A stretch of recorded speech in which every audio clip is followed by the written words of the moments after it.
evening and welcome to our first talk with the Rosendale Male Voice Choir Maestro series with our very, very special guest, Mr. Michael McGlynn, who is an extremely talented, world-renowned composer, conductor, video editor, theatrical mastermind.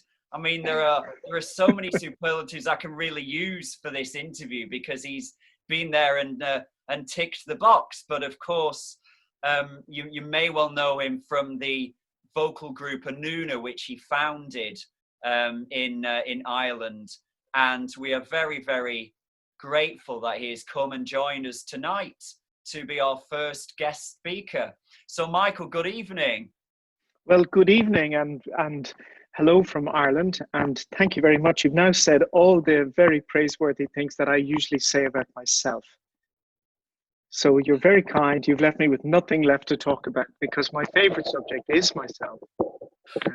And that's mainly because I'm in quite a unique position in Ireland in that it's a country without an indigenous form of choral music. So when I started doing this, I actually began from a reboot because I was brought up in the same traditions, of course, as you were, because, of course, the UK is our closest neighbour. It also has one of the strongest choral traditions in the world, and a very old one at that, that is an unbroken line going back 800 or 900 years. So, of course, the attraction of British choral music is what spurred me to become nationalistic and say, where's the Irish stuff? And then I discovered that there was virtually none, and that's where I started. You know, it does really, it really surprises me because when I think of Ireland, I think of a great musical tradition in the folk music, and obviously singing as a form of folk music which is readily available without any instruments, just using the voice. And it did surprise me when you talked in a previous interview about the choral scene in Ireland and with Anuna in particularly. Well, I think it's a very unique position that we're in because there are huge advantages to the scenario where you're coming up in a country which doesn't have an indigenous form of choral music. I went to a lecture, a very good lecture, which was pointedly aimed at me there because it went through a history of Irish choral music, and they spoke about the Irish composer John Dowland and the Irish composer John Farmer, and then they spoke about Charles Villiers Stanford, who's the first Irish composer that people would know generally, but actually although he lived in Ireland for a large part of his life, he saw himself as a British composer. That was very much because Ireland was part of Great Britain at that time. But actually, all it proves is that all of our choral music is imported, all of it, because in our tradition, which is called the Sean-nós tradition, and the direct translation of that is old way, Sean-nós, the old beliefs. Okay. We actually don't sing together. Children would sing together, and maybe there would be some songs which would be sung communally. There might be a chorus everybody knows, but in general, the Sean-nós singer was the voice of the community. So the stories were passed on generation to generation, and the singer remembered the stories through song. So actually the texts were always much more important than the music itself.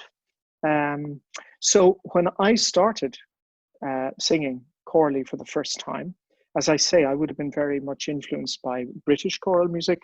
I looked with envy at the tradition there, and my first question was, what's in Ireland? And I was told by a very famous British academic, well, he said it's there, but he said, the best of luck trying to find it.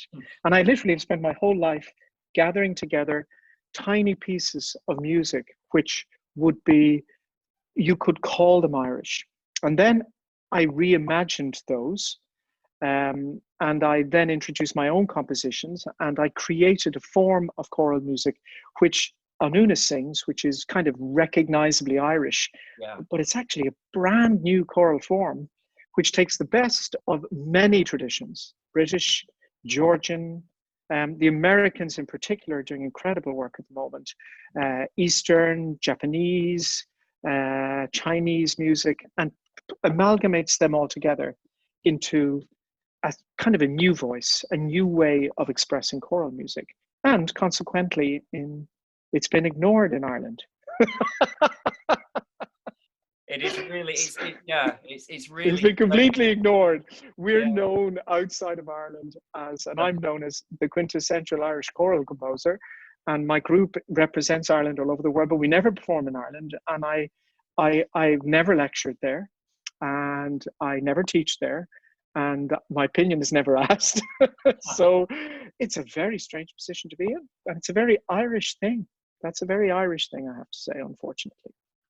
So I suppose you were really at the forefront of this new wave of choral music, music in Ireland. I mean, how do you sort of see the present changes or the future changes in Irish music developing from Anuna and spreading outwards?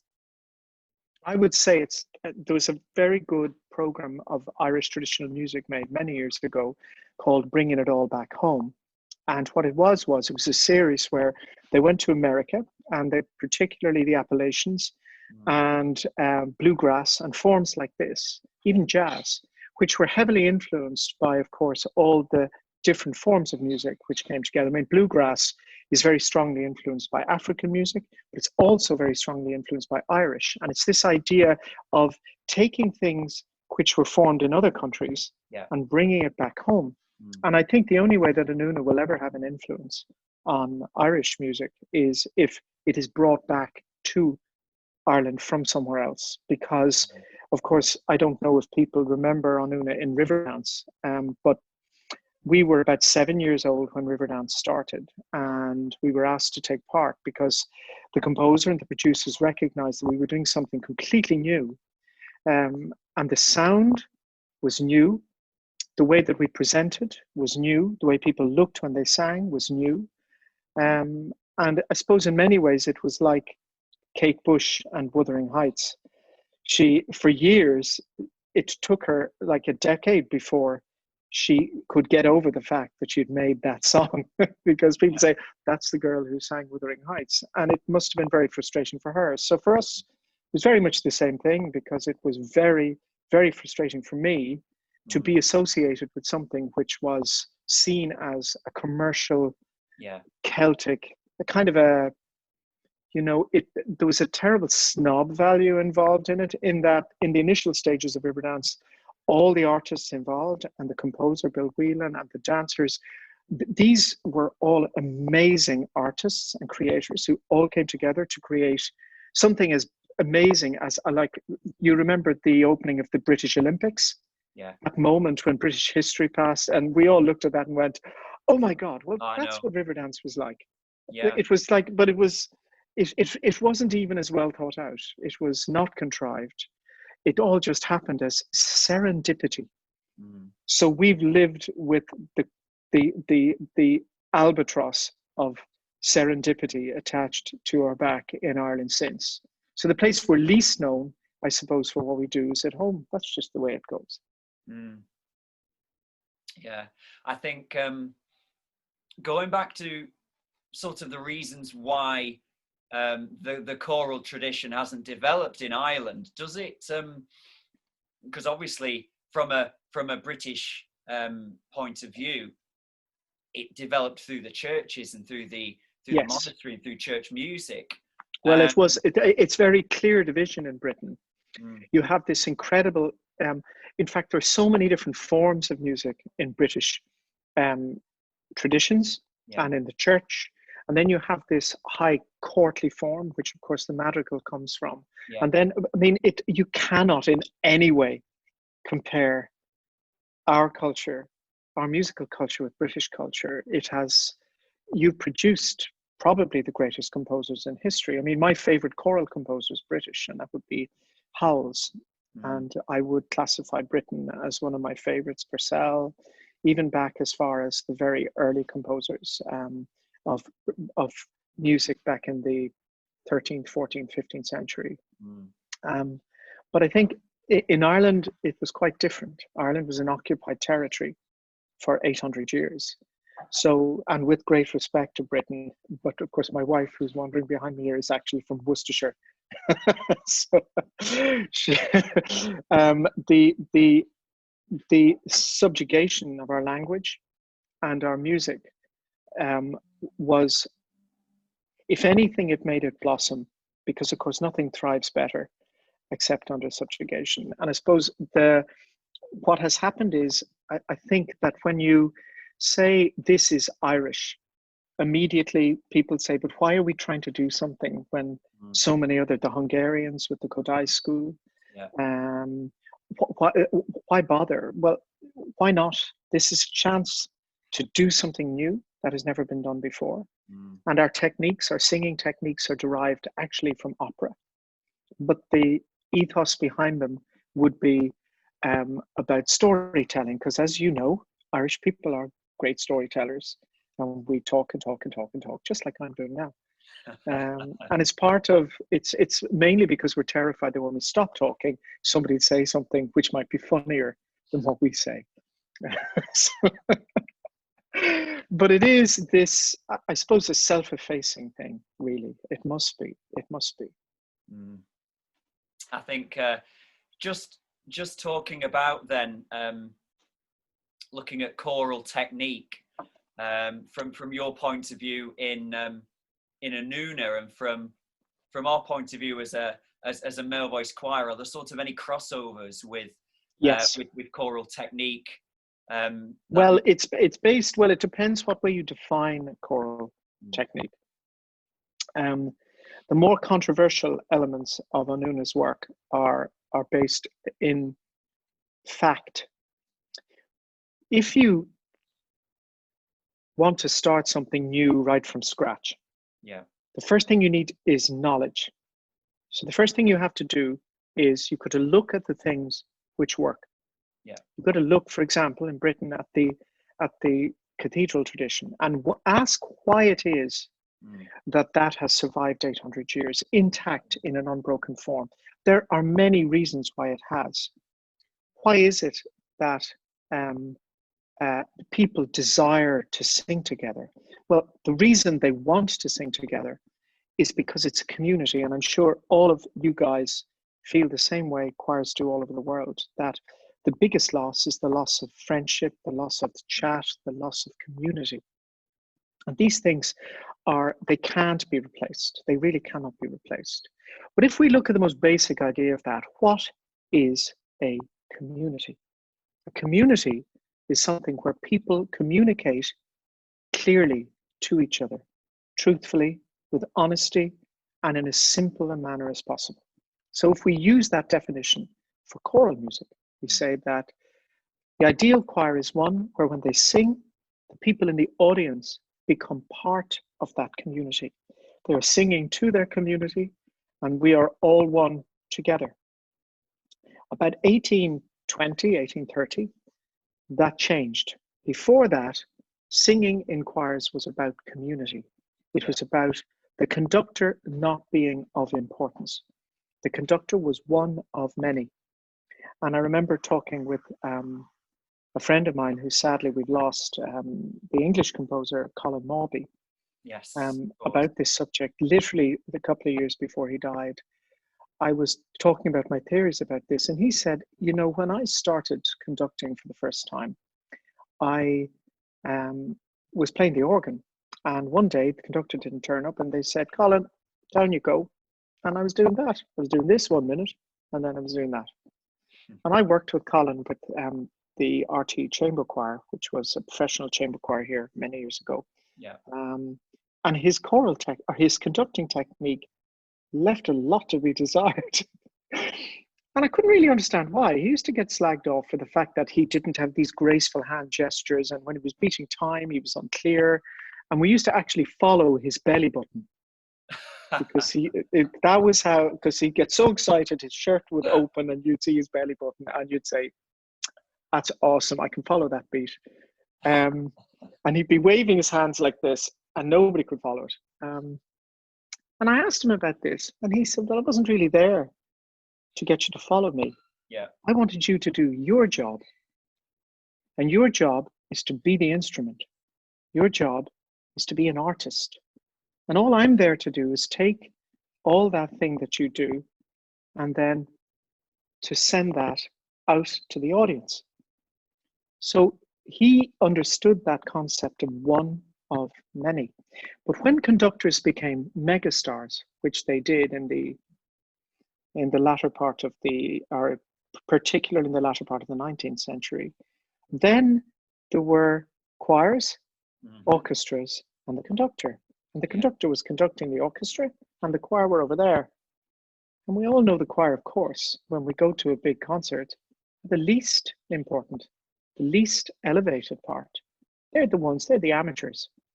They're the ones who are not the professionals. And even when they're the professionals, they're not really on par with the orchestra. Then you get rid of the orchestra, and then you've got the conductor conducting the choir. And the choir are subservient to the conductor's will. And that basically is where contemporary choral technique comes from now, where the conductor tells you what to do, and you do what you're told. But imagine a world where the conductor's job was simply to stand in front of you and go, you're the artist. You show me the art, and I will then mold that like clay, and I will then send that to the audience, who will also become involved in that process. And I think when we've developed all kinds of techniques in order to show conductors how to maximize that, I mean, I don't know what the situation is in your choir, but this is pushing an open door for conductors, because most conductors put the chairs out, sell the tickets, go in and shout themselves to bits for 2 hours on a Monday night from 7:30 onwards, and try to get people's attention who aren't really focused, and then they're warming them up and they're doing this and they're doing that, and then they have to make sure they know the notes, and then they're worried about all the, people going, oh, I can't sing tonight, and all that kind of thing. And in fact, really, that's none of their job. The conductor is there to stand in front of the group and to take their instrument and to form it into a story, to tell the story of the music. And most of the time, I would say 99% of conductors are not telling a story. There's no time left.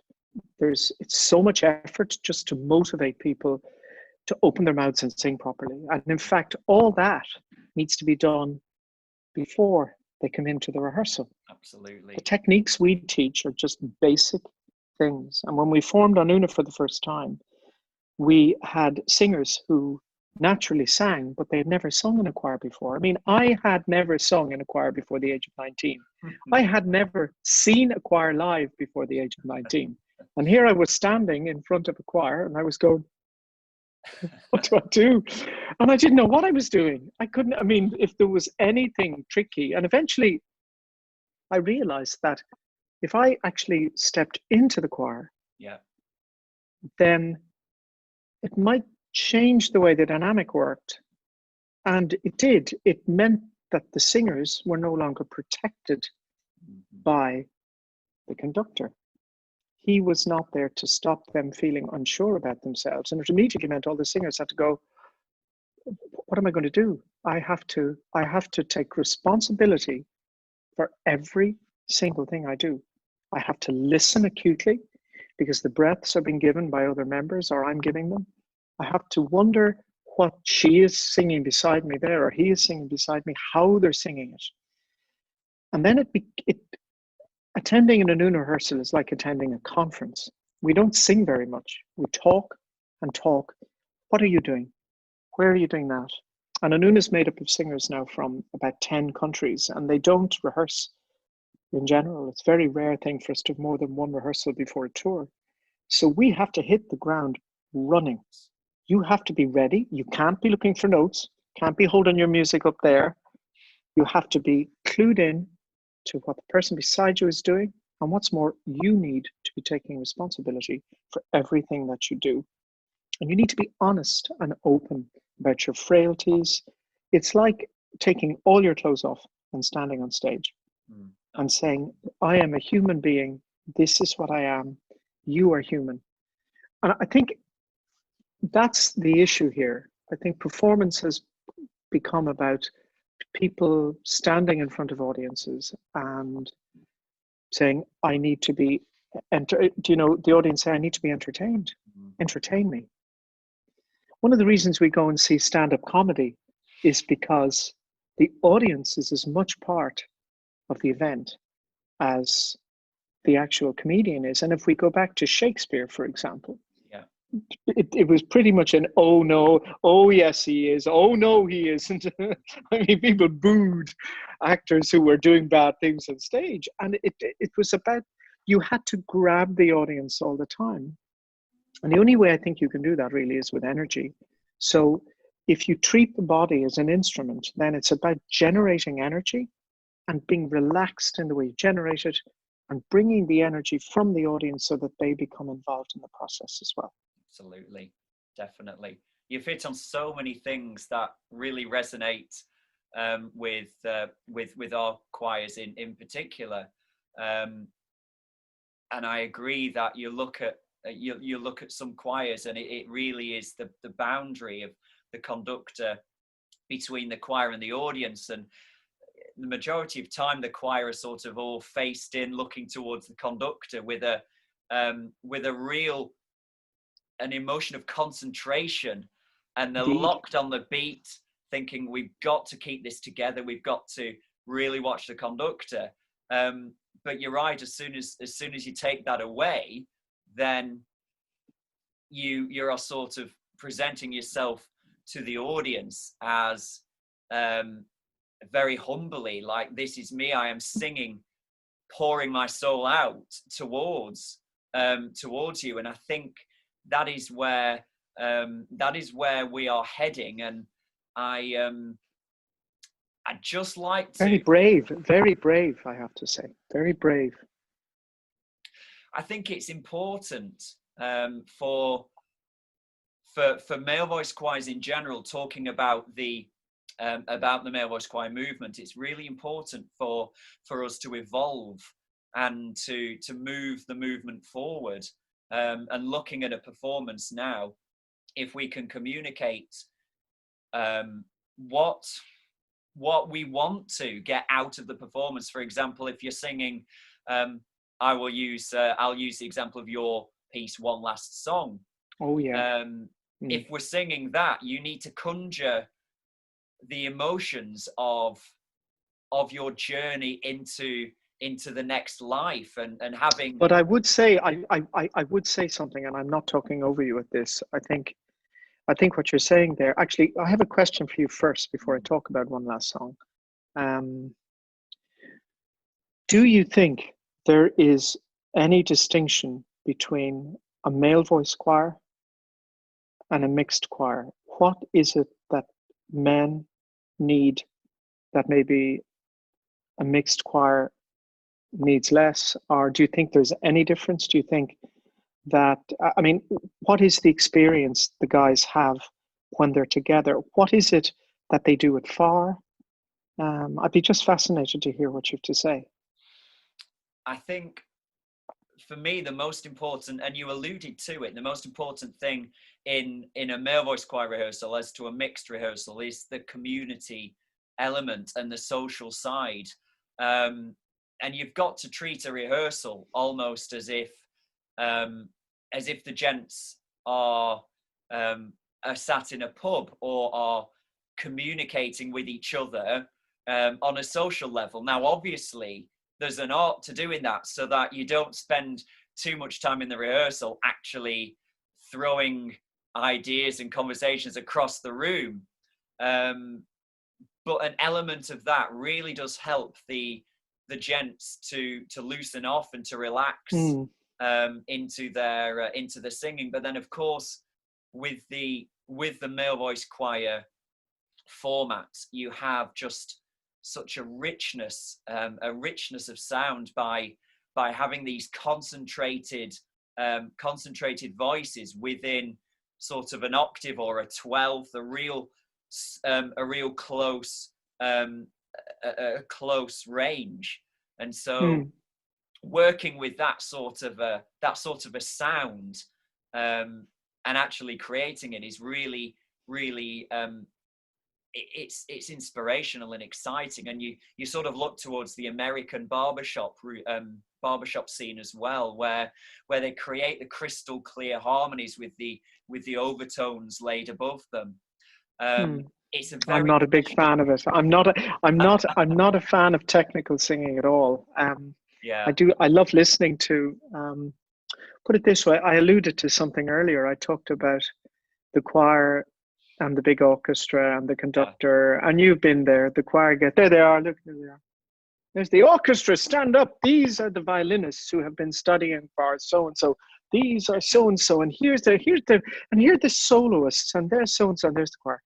Oh, and here's the chorus master. There he is. Look at him. Look at him. Lovely. Now get off. Yeah. And if you're lucky, the chorus master stays on, of course, because that's what it's about. But I did use a word. I said amateur. For me, choral music is all about being amateur. Yeah. And I would call my group amateur, even though they're a professional group. But they're amateur because the word means to love something. Yes, absolutely. And I think that one of the things I'm not so keen about with barbershop is that it is a lot in America. It's part of a tradition that is it's associated with college. So I know loads of guys who sing in barbershop, and then they get together and they sing these songs, which I have to say, they don't do it for me. And they sing these little things called tags. I'm sure you know what they are. And they sing these things where these long held chords with the dissonance, and they'll get there in the end. Yeah. And there's another one, and then we're there. But that's grand. It's part of a tradition, and they did it when they were kids. But I'm not going to pay up to £2 to go and watch that concert. I really am not. Because in general, I find it very self-indulgent. And I have a real problem with music that is self-indulgent, because music can exist in many different forms, and certain forms of it are very self-indulgent by nature. So, for example, if you specialize in playing Beethoven sonatas, you have to be utterly selfish about it because they're bloody difficult to interpret. If you're playing Debussy, you have to get over yourself, and you have to sit in there, and you have to become obsessed with it and find the part of yourself that allows you to access what Debussy wrote. Because otherwise you can't communicate a genuine emotion to the audience. The problem with choral music is that it becomes much more about the technique than it does about what you're trying to do. And I find that the more you focus on things like tuning and overtones and speed and rhythm and pulse, the more you focus on those things, the less beauty there is in the piece. So if you take an example of One Last Song, I wrote that for my two great grandfathers on my father's side. My great grandfather, one of them was a farrier. He was basically a blacksmith, and that's why I am as wide as a truck. Just seems to work genetically like that. And the problem is that, he was very poor, and he joined the British Army. And of course, he was a farrier, so he was a very valuable asset to have in the First World War. And then my other grandfather was a private. He joined as a private. And they did it because they were starving. There was no food, and there was no money and no work. And they didn't go to fight for Queen and country, or king at that stage, I think. Yeah, it was. And I wrote this song for them because it wasn't about any country or nationalism or anything like that. It was about the actual physical act of giving yourself to an ideal. And that is why I asked you about male voice choir singing, because I mean, it's been done by mixed choirs, and it's an echo of an echo when it's Yeah. done by that. And I've even heard a female choir sing it very effectively. But the experience of war is something that has been male, has been men. And I do get disappointed sometimes when I hear people sing it, because they're more concerned about tuning the chords and singing the words clearly and all this kind of thing. And they don't become involved in the story. The story is so simple. Yeah. And I have a great trick with Anuna. One Last Song is really, really difficult. That I will tell you. Yeah. A lot of my music, you look at it in the page and you think, we can sing that. Yeah. One Last Song is very, very difficult if it is approached like a piece of standard choral music. And that means you try and beat time, and you try and think about here's enunciate the words, push it. The words are there.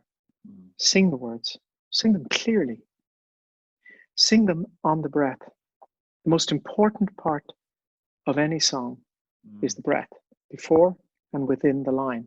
The breaths, you move from one breath to another. And you have to think about breaths in choral singing or in any form of singing. And I'm borrowing now from opera. In opera, the soloist arrives to sing with the breath taken, and the ribs are out and flexible like this. And they never stop. It never stops. When they go to bed, they go and their ribs are out, and they get up in the morning, go, and their ribs are out. And the only other people who do that are children under the age of 5. Yeah. So children under the age of 5, if you get a child to stand up and take a deep breath, a really small one. So if any of you have kids or grandkids, really small ones, get them to take a breath and watch what they do. They go, and they do that. And the reason they do that is because they think that's what you want them to do. But actually, they don't, because they already are taking a deep breath. Because if you notice little small ones running around and they have their tops off, you'll notice that they don't use their ribs up here at all to breathe. They use these down here. And that's why they go, fat tummy. Oh, look, I have a fat tummy. And they've no problem sticking it out when they breathe. And then they put a school bag on, and then they sit down in a chair, and they're sitting down all day long, and they're looking at phones, and everything stops. And then a breath needs, you guys need to learn how to do something that you already knew how to do. And an opera singer, to put it in very layman terms, if any of you have studied opera, is an opera singer is just trying to be a kid. And some singers are very lucky that they never forget that process. So that means that they don't ever really understand why it is that they don't have they don't understand the whole idea of not being able to breathe. And they then teach other people, and they go, but you can't do that. And you go, yeah, I can't. They go, but look, here's how you do it. And you go, yeah, show me how to do it. And they go, no, it's easy, it's natural. So when something is natural, it's very hard to teach it. And it's the language that they use to teach people that's so confusing about singing, because everyone has different ways of describing how to sing. So in Anuna, because we come from so many diverse backgrounds and so many different forms of music, we have 3 ideas: the word, the breath, and the intent. The word, if the words don't make any sense, then you are letting down the writer of the words. In this case, the writer is me, so you're letting me down.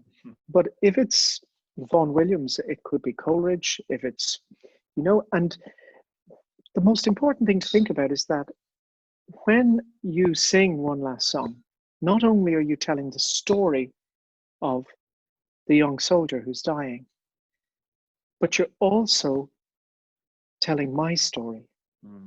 And when you sing that, a part of me is present with you. I leave a little part of myself. It's like actually a disease, very topical today. I leave a little part of my virus in each of those songs. And if you access the song in the right way, I live again. I've become part of what you are doing. And if you're powerful enough in the way you think about it, you change what I have created. In that it becomes, you inject a part of yourself into that. But therefore the words need to be correct. Your mouth needs to be open when you sing. The breath is the most important thing of all, because in, out, no tension. You are not communicating the effort of telling the story, you're communicating the story. And the third thing is the intent. Do we all know what we're doing here at the same time? You'll sometimes see in a choir what we call sing face, which is a singer is, I'm emoting. No, you're drawing attention to yourself. It's about you, and it's not about the story. So you'll very often go to a choral festival and you will watch a choir singing, and there'll be 50 people on stage, and there'll be one singer in the front row doing this. And then you meet them afterwards and you say, they've got Tourette's. That's what it is. They've got Tourette's. And they can't help themselves. And then you meet them, they're completely normal. And you think, two questions. How can you think that that's acceptable to do to an audience? Because you're actually distracting from the song. You're distracting from the words, and you're distracting from the composer. And more importantly, why has nobody told you to stop doing it? People are going, well, that's the way they do it. No, they don't. And of course, the proof we have of that is the famous tale of the prioress, of course. And we all know the tale of the prioress from the Canterbury Tales, don't we? No, of course not. Amor vincit omnia. Love conquers all. Remember, she wore a big brooch, a huge brooch. She was the lady prioress. And there's a description of her singing. And in her singing, she sang full seamly through her nose. And for a long time, people thought that that was actually a guide to how to sing music from the 14th century. So for a long time, English choral music was full of this. And then somebody said, Chaucer was being sarcastic. Chaucer was saying the reason she sang like that was that everyone could hear her when she sang. She was drawing attention to herself. So the aim of singing in a choir is not to draw attention to yourself, it's to tell the bloody story and get over yourself. Sing the bloody song. So to that end, relaxation, breathing, telling the stories, making the same mouth shape when you are singing. If somebody is standing like that, and they're pushing like this, and they're making that, don't do that. Another little tip that you might think of.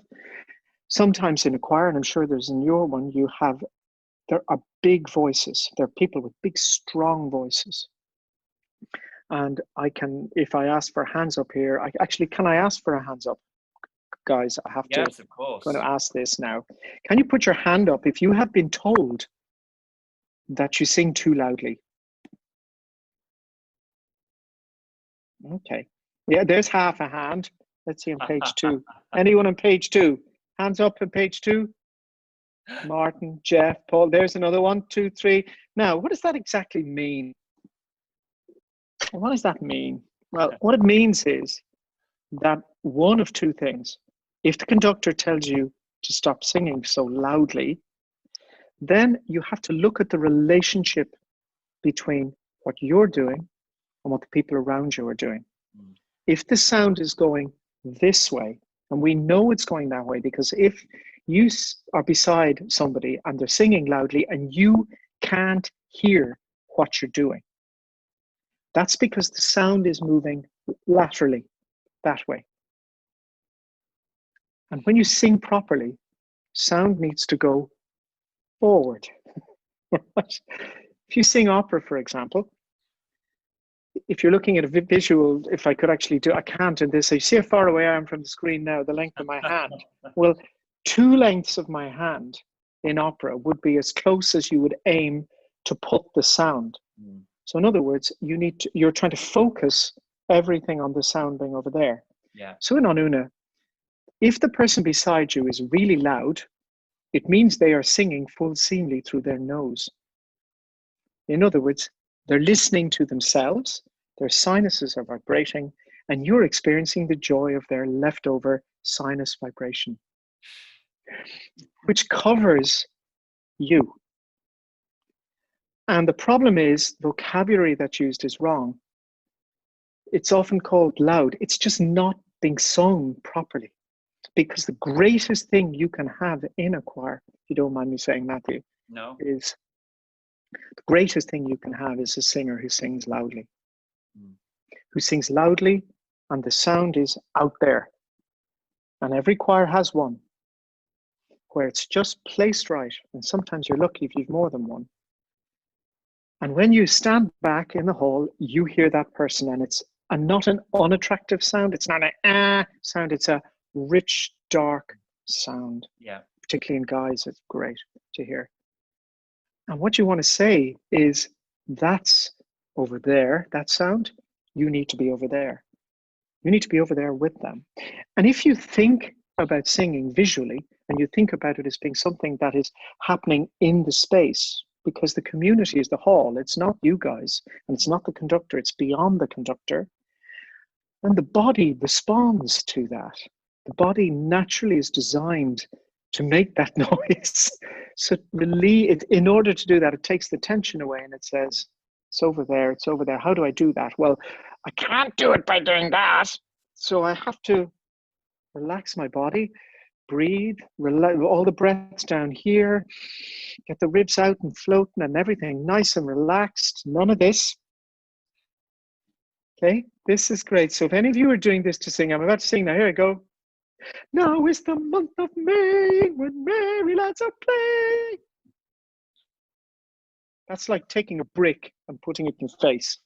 Now is the month of May. Now I've stopped. So if a person, I'll tell you what, the way to do it is, okay, you're at the social occasion after, and one of the guys is singing like this all the time. And then you meet them afterwards and you go, how are you doing? And they go, hi, I'm great. Well, that means they're naturally like that. But if they go, hi, I'm great, it means they are taking their impediment, their lack of ability to get rid of that tension, and they're bringing it into your group. So you need to get rid of that. That's what Sing Face is about. In fact, with the greatest compliment to Anuna that I've ever heard is from a French girl who was extremely rude. She's very attractive, so I suppose it was okay. And she told the singers that she said that she couldn't really understand how they couldn't emote without, doing all this. And she said, you all look like you are pigs, dead pigs in an abattoir. Which I thought was a technical thing was actually very nice, because it meant it was right. Because when they were rehearsing, they weren't focused on anything except the sound over there, no tension, no nothing, mouth open. An ah vowel looks like that, doesn't it? Ah, if it looks like this, ah, it's going backwards. Ah, oh, e, oo, not ah, oh, e, oh. I did attend a masterclass by a very, very, very famous British choir who you all know very, very well. And I went through a full hour of the masterclass, and it was great. I was with one of my sopranos who's from Sicily, and she's a bit scary, very frightening actually. And she was over with the sopranos, and I was over with the tenors, and everything was going great. I don't know why we went. I think it was to see if we could actually rob any ideas off this group, and everything was going great. And then the conductor said, now he said, let's put a bit of emotion into the singing. And he went like this. He went, so it's, oh, I had to stand up and leave. Because when you do that, you're communicating your effort to sing. And singing is not about making an effort at all. Singing is about releasing. It's not about communicating. It's not about communicating tension. It's actually about letting it run as a cycle. It's like a mill wheel. It's running all the time like that. It's not going like that and then that. And you don't turn on the big notes. Otherwise you get lines, you see, like this. That's from singing in the British choral tradition, just so you know. See, I got a bit of a dig in there, didn't I? I did. we should probably get cracking with some questions, because Uh-huh. I'm conscious. I've sort of let that conversation flow along, because it was really, really interesting and very insightful. But if I may, can I just put some questions to you that we've had in from the gents? So the first one is, when did you first realize you had the ability to compose?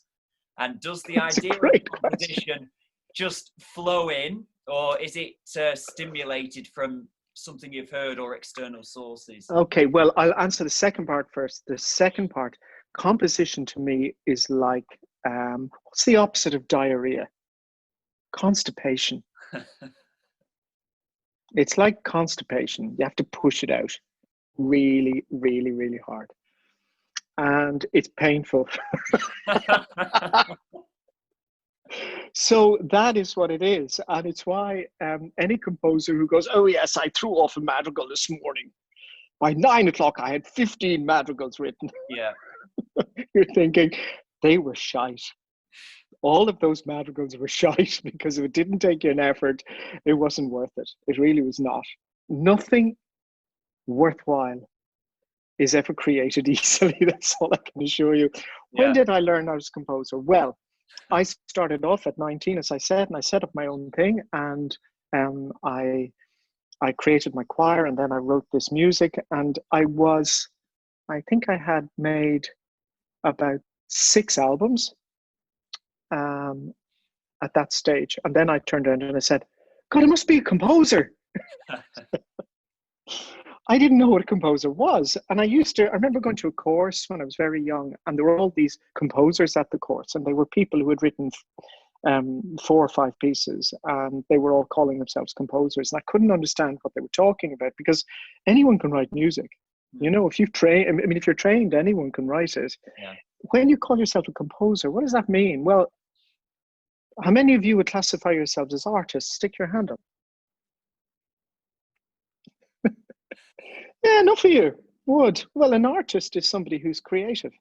An artist, I remember playing one of my brilliant multi-Grammy award-winning works in my office one day, and the guy who's building the wall out around the corner from me, he came in when I stopped, and he said, you know, every day I'm building this wall. He was a builder. Geez, he was rough stuff as well. And he'd say, I'm a bit, you know, he'd come in and he'd say, just, how do you do that? How do you create out of your head? And I got up, I was sick of it. And I walked out and grabbed him by the arm. But actually, I had to grab him like that because his arm was that big. And I took him round the corner and I said, you see that bloody wall?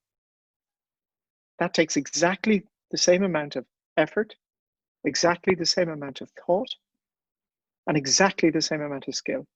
And in fact, if you were going to ask me whether that wall was more successful, looking at it now, than that piece of music I just wrote, I would definitely go for your wall.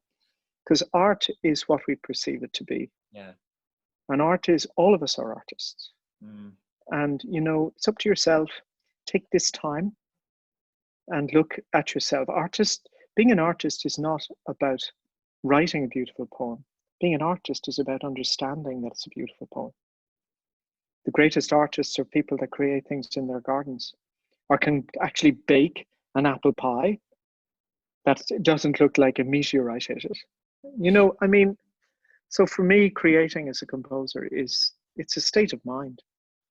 You know, I make films, it's the same thing. It's all the one thing. Leading on from that then, sort of, obviously you've alluded to your musical childhood, but are there any particular influences that came from your early childhood? There would be. I was a big fan of the Sex Pistols, and I loved David Bowie, and I used to create these mixtapes. Do you remember mixtapes?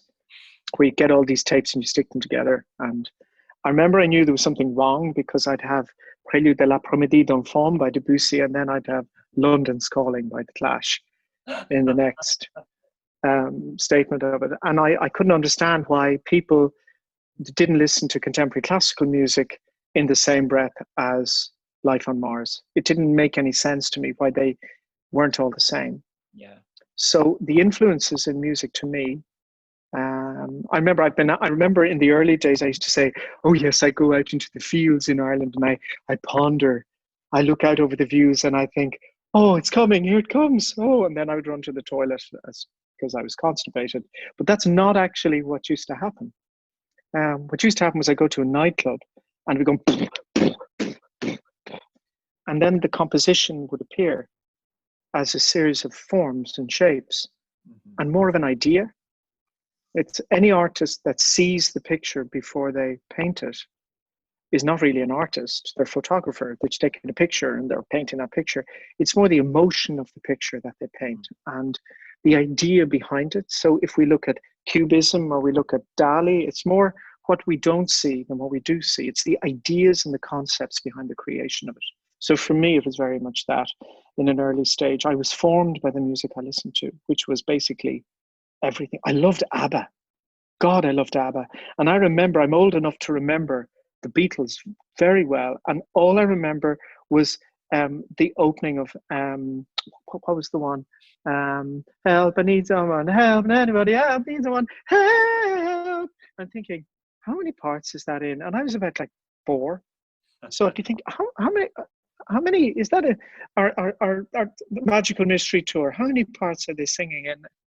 And I would hear things other people didn't. I'd be in a shop and a piece would go on in the shop as a child and I'd be singing a melody to it. And I remember a woman turned around to me and she said, you're singing the same words, but you're not singing any of the melody or any of the stuff. And I'd say, oh, well, I can hear another one. There's another harmony there. And then I'd say, oh, no, there isn't. So that was creative even as a child. Yeah. And sometimes we don't see that. And we must always be careful because we can never say we can't do that. All we can say is that we've never been given the opportunity to. Yeah. Yeah. I think for the last sort of couple of minutes, it might just be worth talking about the current situation and COVID and choirs and really how you sort of see choirs evolving into the future at where we stand now, because I know in where I am in Blackburn, we have just had almost another local lockdown. We're on the point of that. And there may be second waves coming or whatever, but the point is we may not be able to begin rehearsals till next year. So when we come back, what do you I would say, or at the earliest, if you don't mind me saying, guys, at the earliest. Yeah. Let's be honest. Let's not fool ourselves. No. We are of a generation that we know what this is, and many of you are older than I am, and you know exactly what's going on. And I remember when this started, the first thing that went through my mind is choral music has to stop now. Yeah. And then Zoom happened and people got together and there was a way forward. And people, let me put it this way. This idea of singing together remotely, this isn't choral music. No. But it is a new form of music. Anything that is forced on us, it begets new forms and new creative ideas. Yeah. So the way forward is to look at what we can do within the restrictions. Let me give you an example. And you're the first group of people I'm going to say this to, because we're working on a project. And it's a very simple project. We're looking at what we can do in a socially distanced situation. We want to sing together, but we're a group of 12, 14 singers at most. And when we rehearse, we can have more if we rehearse. Yeah. And the singers are desperate to sing together, but they can't. So we look at what we can do. We can sing together, but we can't sing in a choral formation, and we can't sing with a conductor. So the first project we're doing is I'm creating a series of new pieces for exactly the same format that William Byrd created for. he created, I don't know how many of you know his masses, mass for 3 voices, mass for 4 voices, mass for 5 voices. And he created those to be sung in small rooms because he wasn't supposed to be writing them because he was Roman Catholic. Yeah. And yeah, he was very much frowned upon if he did. So he wrote for the forces he had, which meant that the singers that sang to those forces learned an enormous amount about how to sing alone. Mm. So these might have been cathedral singers who were then suddenly on their own and they had to sing these full masses. And Bird had to think about the way these pieces were written. He really did. He had to think about the methodology to make these work. Now, if we transport this today, so if you have a space, for example, if you are in a hall, 8 of you might be able to sing at a socially distanced thing. You choose repertoire that can be sung by 8 voices. Yeah. And you learn how to sing at a 2-meter distance. And with the greatest of respect to Boris Johnson and his cohorts, they're talking shite. Go and look at what's online. There's a huge amount of research about the distance you need to be in order to sing, and learn to sing at a distance. Yeah. Because this will end and this will finish. But you know what? Won't it be amazing if you've used that time to break down into smaller groups and to get yourself stronger as an individual, to learn how to reach across a room to another voice? Use your ears, use your eyes, use the physicality of your singing to link together, to create new forms of music. And look to composers. There is loads of music there which is written for small groups to sing. And you work within that context. You work with what you can do. I'll give you an example of what we're doing. My other group, my male voice group, Manum, 3 of the guys live in Iceland, and we're doing a performance on Monday of next week on Irish national television. Oh, wow. And 5 of the guys are in Ireland, and we haven't rehearsed. We can't rehearse. So the 3 guys have already pre-recorded what they're singing in Iceland, and they're on big screens behind us. And then the 5 guys, and I don't sing with this gang, 5 guys are standing in the front, and they have to reach out to each other across a studio. Yeah. And they have to be aware of what these Icelanders are doing, which they recorded 2 weeks beforehand. That would never have happened in COVID. That's not a disadvantage. That's an advantage. Exactly. Look at the things that you guys can do that are different. Look at getting together in smaller groups, look together at projects where you can, maybe 4 of you get together, work together, 5 of you get together. And there is a group in Finland who, before COVID, were working on this really interesting idea. It's, I can't remember what they're called, Nomad. And they're a youth choir, and they're scattered all over Finland. And the way that they work together is 6 of them get together and they work here, and then 6 of them get together here, and then they come together. And it's not just the fact that they all come together as one voice. It's the fact that they come together having all worked separately. And each group has a different experience. And that experience elucidates the whole. And that very much would fall within the ideas of what Anuna believes, which is the conductor is not there just to beat time. The conductor's there to engage in a conversation with you guys. I can never understand why people who sing in choirs, who are so intelligent and musical and interesting people, allow themselves to be treated like sheep. Being in a choir is a proactive and an active involvement. And you can sit back and wait for this to end, or you can grasp it and look at it as an amazing opportunity. You talk, Matthew, about barbershop. Get out there, guys. Set yourselves up as little barbershops. Then get together and have that conversation together, either virtually or in small groups, and maintain that tie. And it'll just be amazing. Yeah. Look, turn it into an advantage. It has always been the way in times of pestilence. Yeah. Great things come from it.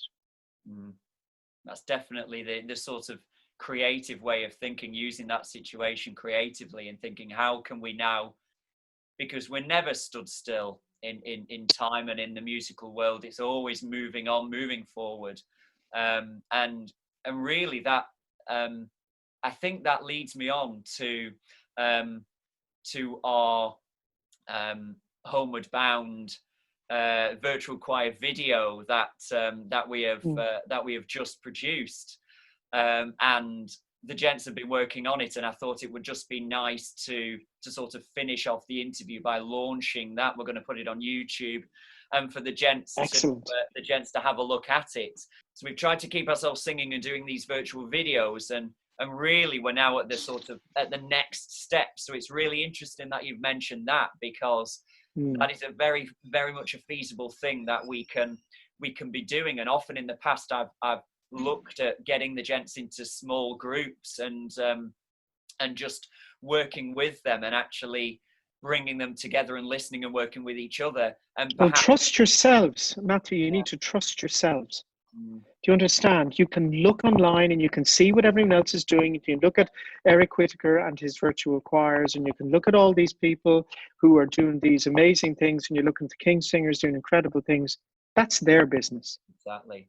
That's what they're doing. Yeah. Go and do something for yourselves.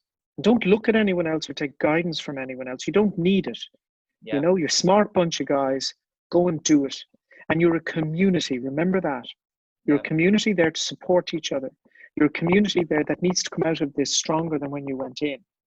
And falling down at the first fence and saying, oh God, we all have to learn how to edit a video. We all have to learn how to sing and how to Zoom, do that. You don't need to do it that way, you know? So follow your gut instincts. That's what I always say. You know the circumstances that are best for you. Well, I've got the video online now. Yeah, just to say thank you very much for joining us, Michael. It's been incisive. It's been quite inspirational, actually, and it's given us a lot to think about, which is just what we need. We need to be creative, get the creative juices flowing, and to think about the next steps and what we can work on. So thank you very, very much for no, thank you very much. I have to say it's been a real pleasure. It really, really has. And I hope now that it has inspired you guys. You know, stop looking on this as negative. Yeah. I look on this as positive. I know it's probably very naive, but you know what? Sometimes being naive can be a very good thing. And remember something, we've all been through quite a lot more than maybe standard groups, in that, you know, particularly when you're looking at the kids who have to do this, think of the devastation it causes them. We have something to fight for to make sure this works. So let's go out and fight. We're good at that. Yeah. Thank you very much. We will finish the interview, and we will no doubt have this all edited beautifully, but we are now... I can't wait to see. We're now going to go and finish the interview with our latest virtual choir recording of Homeward Bound. And thank you very much for joining us, Michael. Thank you very much, Matthew. Thank you.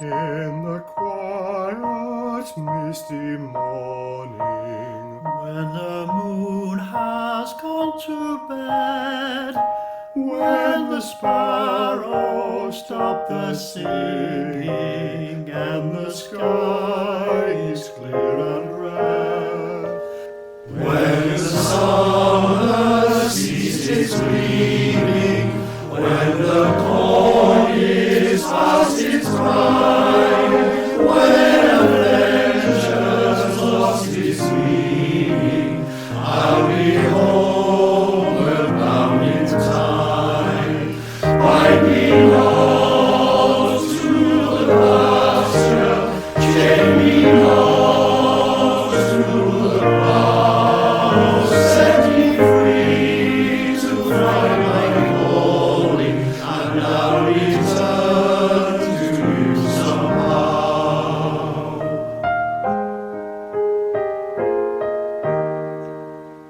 If you find it's me you're missing, if you're hoping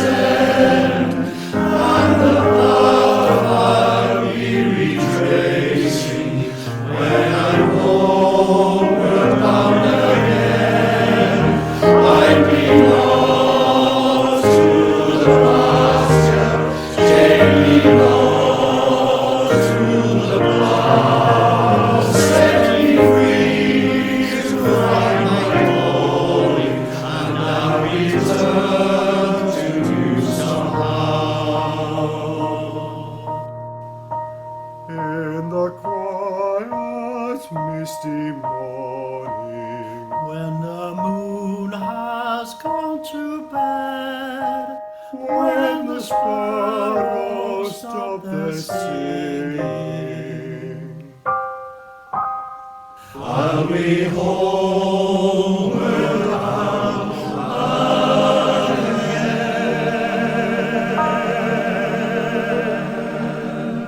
Excellent. There we go. Well done, guys. That's great. That's really great. Listen, thank you very much. I had a great time, and I hope we meet again next time I get over to the UK when Yes. you're singing. I'd love to see you. I'd love to come and hear you sing. That's a lovely, rich sound, you know. So look onwards and upwards, as we say. And thank you very much for asking me. Michael, I appreciate thank you it very much much. for coming on. It's been a pleasure to talk to you and interview you. And best of luck with your future projects.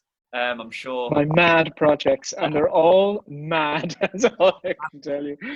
I'll look forward to hearing about those. And obviously, the gents, there are Michael's interviews on YouTube and Facebook for you to look at, and there will be. I'm presuming you're carrying on with those for the time being. I don't know. We're going to. I'm like a butterfly. I kind of move on to something new each time, and I believe in sequential development. You know, I think that was a great video to do. Now think of doing something madder. You know, it's that's very difficult to do that. You know what I mean? The more ridiculous the ideas are, the better. You guys need to brainstorm. Yeah. That means you all need to sit down and talk to each other and say, well, this is the most stupid idea ever. Let's do this. That's the way we do it. We're definitely not averse to stupid ideas. We've done enough. Oh, I know. We're all the same. Okay, guys, listen. Thanks, Have a Michael. great time and go out and enjoy the summer. There's You still too. some of it Thank you. left. Take care now. Take And care. be safe. Be safe. You too.